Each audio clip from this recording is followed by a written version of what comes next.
C'est sûr que en 2015, Finn Rausing a acheté l'équipe Sauber et de ce moment là-bas, Peter Sauber, c'était pas plus le propriétaire, il n'a pas eu un rôle actif dans l'équipe.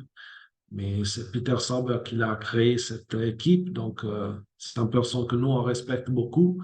Et quand il a l'occasion pour lui de venir à le circuit, il vient, il est bienvenu.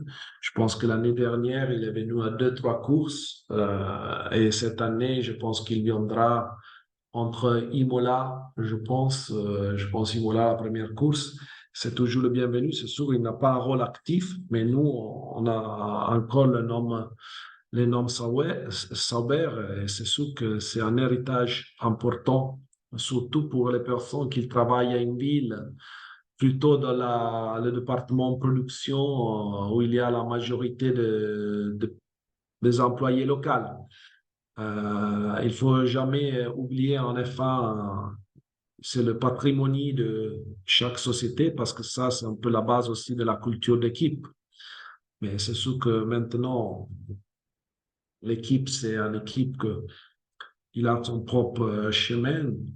Audi a annoncé le mois de mars l'acquisition de 100% de Sauber Group et on est dans un procès de transformation extrêmement important qui donne tous les aréas pour passer d'une équipe indépendante à devenir une équipe constructeur à partir de 2026. Pour vous donner un peu de chiffres, nous, comme Sauber, on était toujours entre 500 et 530 personnes pour la partie châssis, quand les top teams, ils ont plus de 1000 dans le département châssis. Donc, vous pouvez imaginer quelle est la transformation qu'on doit faire dans les prochaines 2, 3 années, en plus de celle qui concerne la partie technologique. Parce que c'est sûr, il y a encore entre les équipes qu'ils ont au milieu et les top teams un gros gap en infrastructure parce que les top teams, ils ont eu la chance d'investir sans aucune limitation dans les années passées.